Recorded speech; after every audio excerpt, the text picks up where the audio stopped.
black woman in America, you need to know that the chances are you'll most likely run into sisters who come from this background and have the qualities, personalities, and characteristics we're going to discuss in this video. So let's start with where she came from and her upbringing as a child. She was born in a household which has a financial structure that promotes paycheck to paycheck, located in the inner city. In that community, she was exposed to violence and trauma, both within the household and outside the household. Her experience include neighborhood violence and domestic violence, which has a lasting impact on her mental health and well-being. Her family struggled to meet basic needs like food, clothing, and shelter. Her experience with material hardship when it comes to food, insecurity, inadequate housing, and minimal access to essential resources has programmed her mindset to make it her goal as a grown adult to frame her lifestyle to where she can eat as much as she wants, shop clothing, and buy a big house without the fear of obesity, living paycheck to paycheck, or foreclosures, which predisposes her to be the #1 consumer of fast food and junk food, ranging from Flamin' Hot Cheetos to McDonald's chicken nuggets. Also #1 in having the highest rates of home foreclosures. External factors motivated black women in poverty to accept outside assistance at the expense of removing black men out of the households. Additional external factors like liberal groups motivated black women to internalize and embrace independence.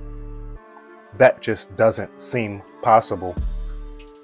And vacate traditional relationship dynamics, which decreased the level of submission from a woman to a man and elevated the likelihood of divorce and chance of a child being raised by a single mom. So, in this situation, as a young black daughter, it is common for her to take on caregiving responsibilities for her younger siblings or other family members due to parental schedules, illnesses, or other factors, which impacted their ability to focus on their own education, extracurricular activities, or personal development. Also, it shaped her mentality to be okay with raising children alone so long as she birthed multiple children, in which the oldest sibling can help around the house regardless if the kids come from a single man or multiple men. Having knowledge that child support and Social Security pays less because the children will have to split the balance if they all have the same man on the birth certificates, which exposes a hustle and makes multiple baby fathers a more lucrative option for the woman financially. Okay, now moving on. She's graduated, grown, and out of the house and able to make decisions on her own. Need I remind you, as a highly likely non-virgin adult right after high school, just before deciding to go to college, she experienced almost 20 years of stress, depression, anxiety, and neglection from her upbringing. In most situations, she had no control, no say-so up until now. The last thing on her mind is the idea that a woman is to be submissive and cooperative and dependent on a man to lead her and cover her as his wife. And the very idea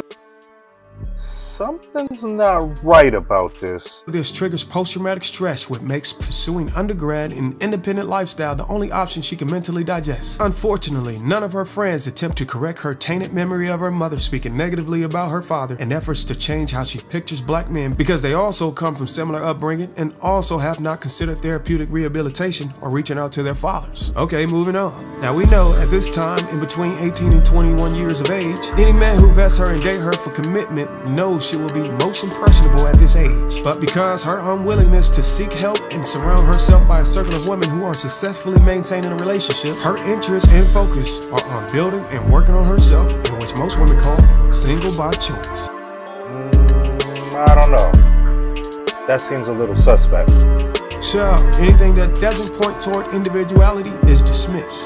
But that doesn't mean her need for attention, validation, and sex is dismissed, which makes social media, birth control pills, and casual sex a more attractive option. So she is for the streets by default, and the men she runs into in college will be entertained and get recreation so long as they do not try to mold her into what they want her to be, because her goal is to graduate and pursue a career which can yield an independent lifestyle. Okay, now she's done with college and in between 22 and 30. Lucky you if you have found her childless at this point in her life. She is ready to work in the field of industry that she earned her degree in. But her mind has changed, and it's not because of a miracle or therapy. She has accrued a massive amount of student loan debt, not including any other debt accumulated outside of education. She is well educated but has a negative net worth, which can take years and years to account for. And the company that hired her highly likely has nothing to do with what she studied in college. And the money earned is not enough to save and invest and pay off debt. So committing to a man has instantly come from the last thing on her mind to her main focus. She has now dismissed individuality, but she has not dismissed the lifestyle she desires, which means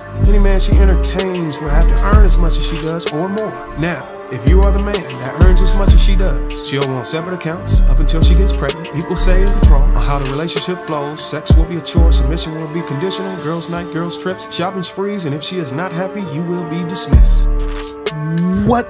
That's mind-blowing amazing. If you decide not to marry her with her past and her debt, you will be dismissed. Oh, and in case I didn't mention it, if you try to mold her into a different woman, get her to accept your principles and standards, you will be dismissed. Now, if you're the man that earns more than her, she'll want to join account. She'll likely decline premarital agreements. You'll have final say on how the relationship flows, as long as she has access to your credit cards. Sex won't be a chore, as long as you plan to help her out of debt. Submission will be unquestioned, as long as you already earn or plan to earn enough to become the sole provider. She'll nurture your children and maintain a household. Oh, I almost forgot. If you don't make her happy, she will dismiss you. Now, your question may be, why can't she just cooperate? Or why is she incompatible? Well, if you were paying attention in the beginning of the video, we spoke about her upbringing as a child and the trauma she experienced while she was in the streets. You'd see that it was critical for her to connect with her father, get therapy, and surround herself with women who have successful relationships and pursue qualities that makes her a suitable wife instead of an independent individual. But when those relationships fail, and believe me, they do, she will now be ready to unsubscribe from Pandarers on YouTube and cancel her sprinkle memberships, and then actually seek therapy from a qualified official. Now she has gotten therapy and she's given her life to God. She is around 35 to 40 years of age. She has had all her kids, don't want any more. She will not have sex until she is married because the Bible says so. She is ready to submit, cooperate, and do whatever you ask. Her past has no power over her influence anymore. All of her friends are married and brag about the beauty of blended families, which gives her even more motivation. She's sagging a little bit and got a little weight on her because she don't have time to take care of herself due to the workload and stress of raising her kids. She needs you and she wants you. But this will not last, so you better get in while you can. Because once her kids get to the point where they're old enough to either take care of themselves or leave the house as adults, she'll backslide. She will revert to her old ways and her demands and standards will be reintroduced once those kids are gone. Thanks for watching. Give me those thumbs up and subscribe. I'll catch y'all next time, YouTube.